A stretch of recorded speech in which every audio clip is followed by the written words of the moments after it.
Assalamualaikum warahmatullahi wabarakatuh. Perkenalkan, nama saya Dia Suswanti Rizpati Nintias, SEMM.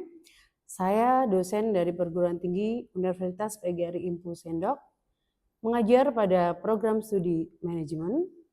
Home base saya juga manajemen, bidang keilmuan manajemen, mata kuliah yang saya ampu manajemen keuangan.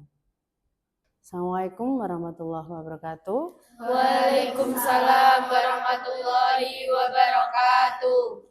Sehat semuanya? Alhamdulillah sehat. Pada hari ini kita akan melakukan perkuliahan dengan mata kuliah manajemen keuangan. Nah, capaian pembelajaran hari ini diharapkan mahasiswa mampu memahami konsep transformasi digital dalam manajemen keuangan. Yang kedua, mahasiswa mampu menjelaskan fintech dan big data dalam pengambilan keputusan manajemen. Yang ketiga, mahasiswa mampu menganalisis manfaat dan risiko. Jadi kita akan membahas tentang manajemen keuangan di era digital. Oke, kalian tahu kan perkembangan teknologi saat ini itu bisa mengubah cara perusahaan mengelola keuangan. Yang dulunya perusahaan itu menggunakan sistem manual. Nah, di antaranya mungkin pendataan secara manual, laporan laba rugi secara manual. Nah, sekarang dengan manajemen keuangan di era digital ini mengubah pengelolaan tersebut menjadi sistem berbasis digital. Nah, transformasi digital ini tidak hanya berkaitan dengan penggunaan teknologi, akan tetapi tentunya akan mengubah perubahan mindset kita tentang perubahan era digital. Nah, di sini mindset pasti kan kita juga berpengaruh ya. Yang dulunya kita berpikiran, sekarang dulunya berpikir perubahan zaman ini pasti akan mempengaruhi yang sangat pesat. Nah, kalian kan tahu dampaknya pasti, ya. Nanti aja kita bahas di situ. Nah, di sini teknologi seperti big data, artificial intelligence atau AI, blockchain dan financial technology atau fintech. Nah, kalian pasti mengenal sekarang ya nama-nama ini, ya kan? Coba ini ya, saya ingin tahu dan sebutkan contoh dari fintech. Ada yang tahu di sini? Ya, Amel silakan. Seperti Dana, OVO, Shopee. Ya, itu bisa digunakan untuk apa? Dana, OVO itu tadi? Untuk bayar. Pakai QRIS kan? Jadi memang ya perkembangan zaman sekarang itu sangat canggih. Kita membayar, contohnya gini, kita berhubungan dengan media sosial. Ya, contohnya atau platform yang menggunakan, contohnya adalah kita membayar pada TikTok atau pada platform Shopee. Pembayarannya kan bisa pakai COD, bisa pakai apa namanya? Itu tadi yang disebutkan Mbak apa? QRIS. Nah, itu kan memudahkan kita. Jadi kita tidak harus pakai uang tunai, bahkan harus pakai apa nih kembalian ya. Nah, sekarang pakai QRIS sudah memudahkan kita. Nah, ini ya, tentunya di sini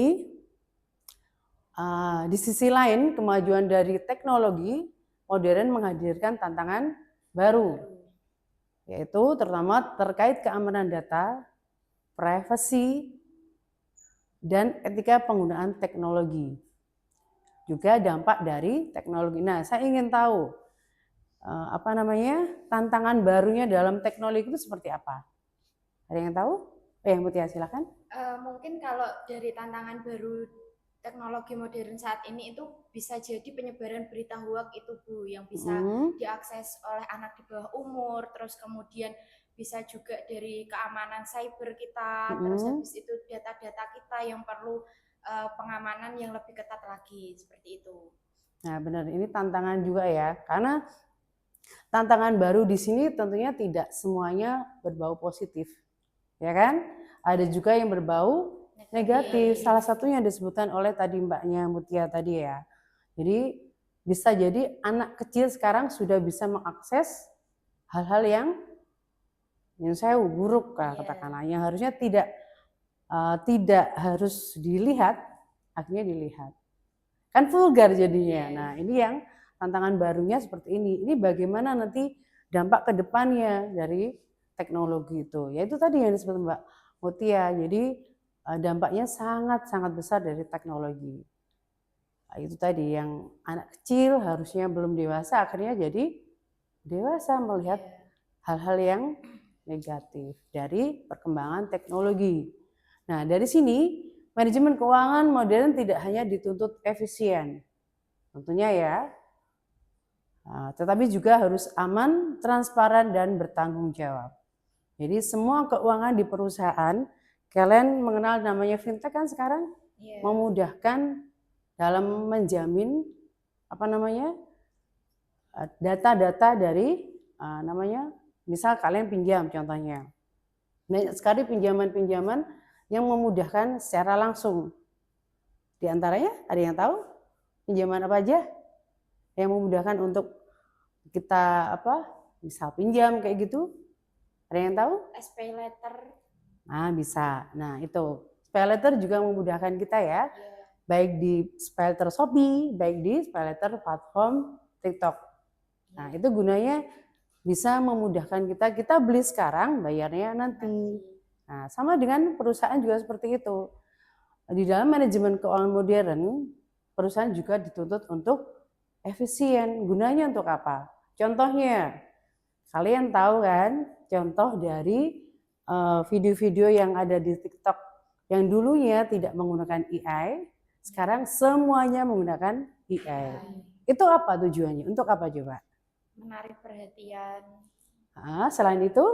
Terus kayak memudahkan pengambilan. Di sini kita lihat efisiennya. Efisiennya berarti namanya efisien berarti anggarannya itu lebih mudah atau lebih murah. Ya, contohnya kita menggunakan orang dalam melakukan video itu kan juga mahal nantinya. Tetapi kalau menggunakan AI, semuanya disetting menggunakan AI kan mudah, murah juga. Nah, kenapa semua sekarang menggunakan AI? Karena juga mempermudah, efisien juga anggarannya. Nah, karena juga cepat, transparan, dan harus bertanggung jawab. Ya, itu tadi kelemahannya yang sudah disampaikan, anak kecil yang harusnya tidak mengakses, akhirnya mengakses. Itu ya. Nah, ini contoh transformasi digital dalam manajemen keuangan. Transformasi digital di sini adalah proses mengintegrasikan teknologi digital ke dalam seluruh aktivitas keuangan perusahaan. Nah, yang dulunya perusahaan itu tadi mencatat laba rugi, mencatat laporan keuangan, neraca atau jurnal, semuanya serba manual dan buku fisik, bentuk fisik yang sangat banyak bertumpuk-tumpuk, ya kan? Itu kan melelahkan. Nah, sekarang dalam teknologi modern itu tidak seperti itu lagi. Jadi semua seperti berbasis data, big data, ya toh? Nah, ini perubahan yang terjadi. Otomatisasi pencatatan akuntansi lebih mudah. Ya toh, lebih terarah dan lebih tepat. Tidak ada yang namanya korup. Tidak ada, karena semua pengambilan keputusan itu harus menggunakan sistem. Jadi sistem yang berbicara. Kalau dulu kan manusia, mungkin ada rasa intuisi. Oh ini ya sudahlah, tak maafkan, nggak apa-apa lah. Karena ada empati dan intuisi. Tapi sekarang enggak, kalau menggunakan berbasis teknologi. Ya, transformasi digital itu menggunakan sistem yang berbicara. Ya, kamu salah atau enggak, kamu benar atau enggak, ya sistem yang mengambilkan keputusan. Jadi sudah tidak ada kayak rasa intuisi itu sudah dihilangkan oleh sistem, karena sistem yang menjalankan, ya seperti itu. Contoh di sini adalah perusahaan yang menggunakan sistem ERP untuk memantau arus kas, penjualan, dan biaya secara langsung. Nah, ini salah satu bentuk sistem yang digunakan perusahaan yang terkini, terupdate, teraktual, efisien juga, memudahkan untuk itu tadi perusahaan pengambilan keputusan untuk penjualan, biaya secara langsung, semuanya dipantau dari sistem ERP. Nah, di sini ya, manfaat transportasi digital. Tentunya tadi ya, sama juga meningkatkan efisiensi operasional dalam perusahaan. Pasti itu. Sangat meningkatkan efisiensi. Di antaranya anggarannya. Yang biasanya besar, sekarang bisa efisiensi menjadi lebih tepat, katakanlah. Itu yang pertama.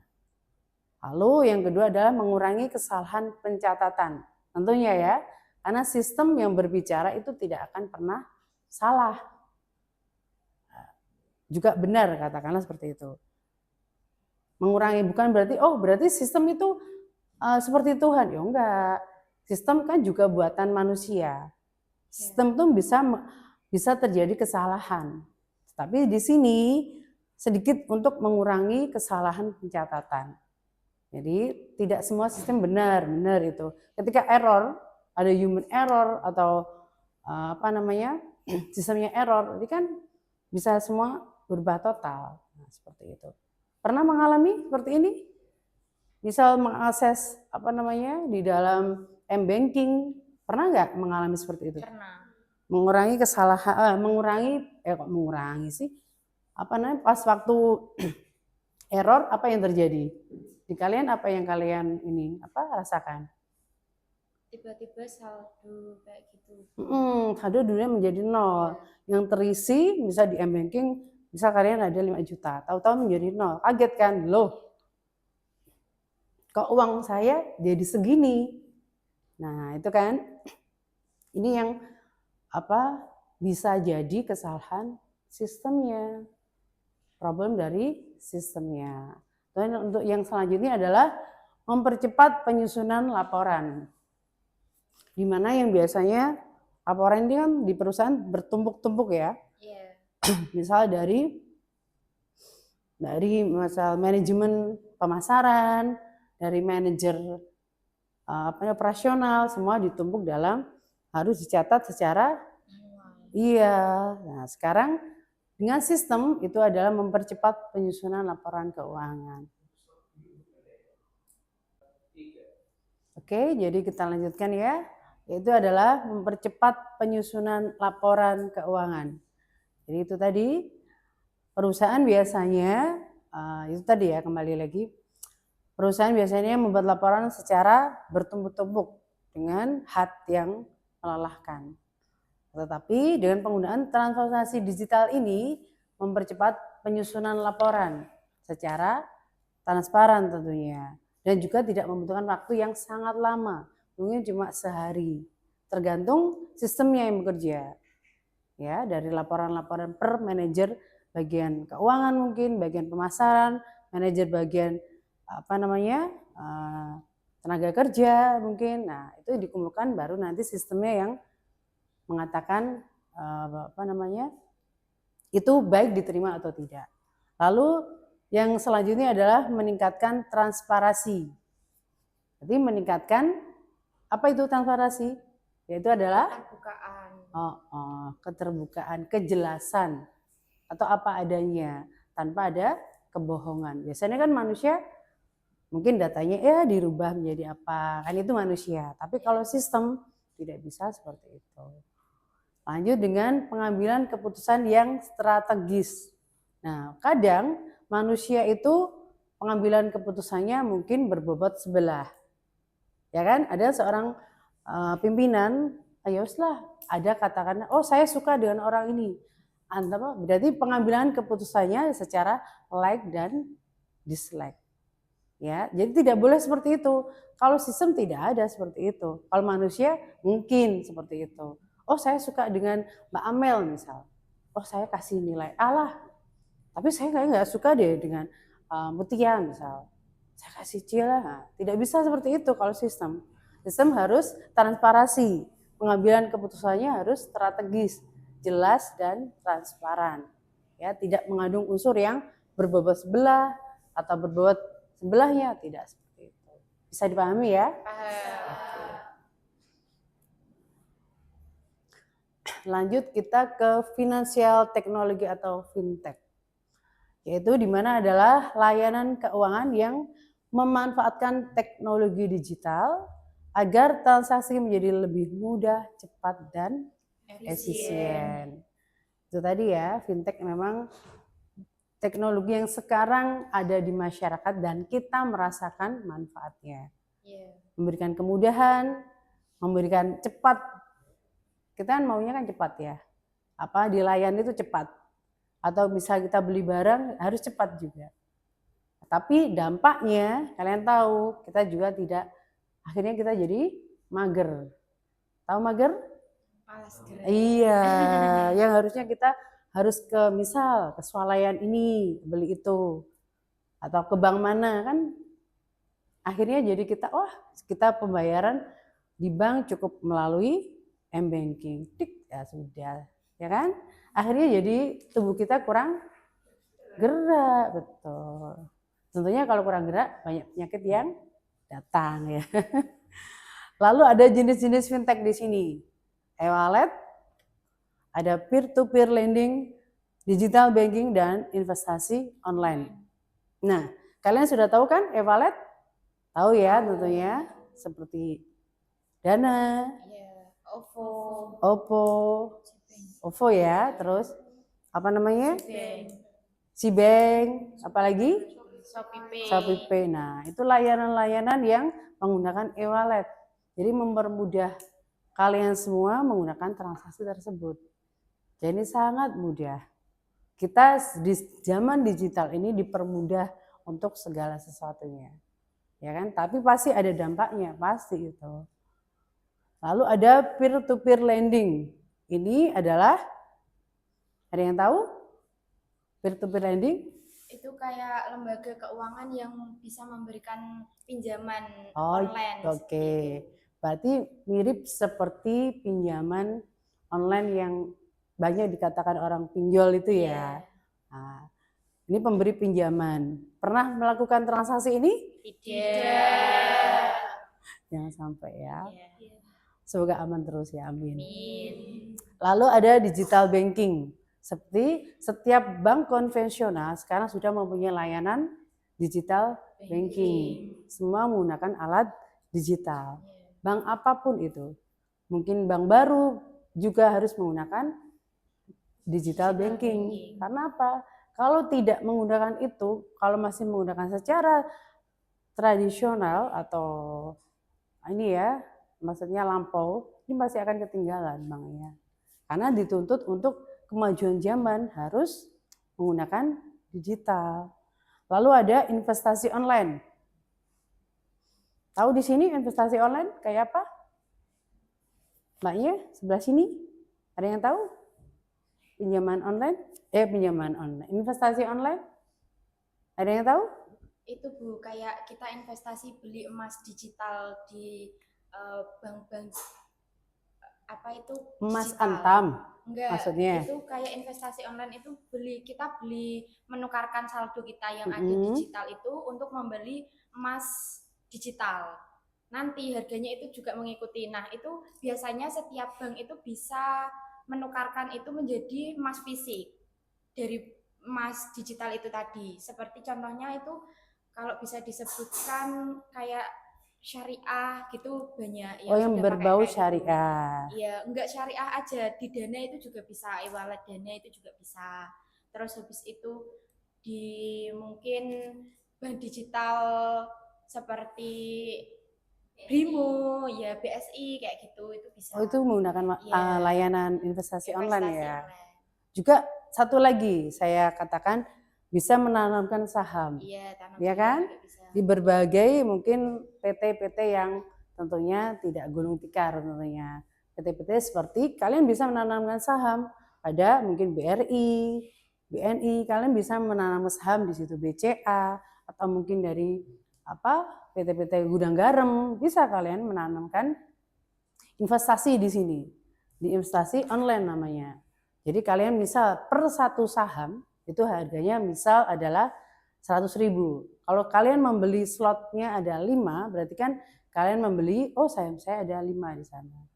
Nah, itu juga salah satu kalian bisa memiliki perusahaan tersebut. Karena saham itu semakin banyak kalian menanamkan sahamnya, berarti semakin besar kemungkinan kalian mendapatkan keuntungan di sana. Pernah mencoba? Belum. Nanti ya kita mencoba ya. Nah, ini contoh fintechnya di sini. Ada yang disebutkan tadi, ada Dana, OVO, GoPay, Qrish. Ya. Qrish ini setiap bank ada ya. Setiap bank konvensional ada Qrish. Ada ShopeePay, ada dan Cbank. Semua adalah layanan fintech yang memudahkan kehidupan kita sehari-hari. Ya, bertransaksi dengan fintech. Nah, manfaatnya apa di sini? Transaksi tanpa uang tunai. Kita minim uang tunai jadinya. Ya, mempermudah pembayaran. Tentunya ya, memperluas akses keuangan masyarakat. Mendukung pertumbuhan UMKM. Nah, di sini tapi di pasar tradisional kalian belum menemukan untuk ini kan? Qrish? Belum masih kan? jarang. Apa? Masih jarang. Masih jarang di pasar-pasar tradisional. Adanya biasanya di sebuah mall di sini, di mall atau di pusat perbelanjaan yang menggunakan sistem Qrish di sini. Nah, ini juga ada mendukung pertumbuhan UMKM. Penting di sini. Karena UMKM di sini kalau tidak didukung dengan fintech-fintech di sini, contoh adalah kita menggunakan platform Shopee. Ya kan, penjual UMKM di situ kan menawarkan produknya di Shopee. Dan kita membeli di situ. Nah, salah satunya adalah untuk itu tadi mendukung pertumbuhan UMKM. Ya, salah satunya adalah mencintai produk dalam negeri. Nah, kan mendengar itu? Nah, cintailah produk-produk dalam negeri. Salah satunya adalah ya ini tadi UMKM. Oke, baik. Selanjutnya adalah big data dalam pemanfaatan manajemen keuangan. Kalian tahu di sini big data adalah kumpulan data dalam jumlah yang sangat besar yang bisa dianalisis untuk menghasilkan informasi yang bermanfaat. Tentunya pada perusahaan-perusahaan ini manfaatnya. Lalu di sini pemanfaatnya adalah analisis resiko. Itu menjadi lebih kecil resikonya terhadap mungkin ini ya resiko yang kemungkinan bisa perusahaan biasanya yaitu tadi perusahaannya ada keuangan yang dibocorkan. Nah, itu tidak akan terjadi. Ini bisa big data digunakan untuk menganalisis risiko yang kemungkinan tidak akan terjadi. Yang kedua adalah prediksi keuangan. Bisa memprediksi itu tadi ya, kita menggunakan peer to peer. Pinjaman berapa prediksi keuangan yang kalian lakukan itu tadi.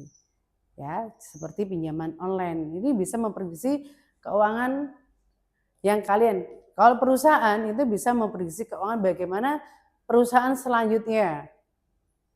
Ini bagaimana sih perusahaan ini selanjutnya collab atau tidak. Katakanlah seperti itu. Contoh kayak perusahaan Sritek. Dulunya kan sangat berjaya. Akan tetapi makin kesini makin hancur atau katakanlah makin gulung tikar karena ada apa? Ada yang mengkorupsi, iya ada kecurangan di situ. Yang tidak manusiawi akhirnya semua di PHK. Nah, ini ya seperti juga sama ini analisis risiko, prediksi keuangan bisa ini perusahaan ini mau kemana sih? Ini bagus atau enggak ini prediksi keuangannya ke depannya. Ini bisa dianalisis melalui big data. Lalu ada penilaian kredit. Melalui peer to peer tadi bisa kalian pernah melakukan pinjaman online dan gagal bayar. Nah, ini tidak akan penilaian kredit kalian bisa mungkin menjadi merah atau jelek. Atau mau pinjam lagi di bank lain mungkin tidak bisa karena sudah menggunakan BI checking. Nah, atau biasanya itu berpengaruh pada kalian mendapatkan pekerjaan. Biasanya kan dilihat dari KTP, oh ini bagus enggak ini. Nah, bisa seperti itu. Juga kedeteksi kecurangan. Ini sangat minim kalau menggunakan big data yang ada di dalam perusahaan atau di sistem perusahaan tersebut. Kecurangan akan sedikit minim lah karena menggunakan big data tersebut ya.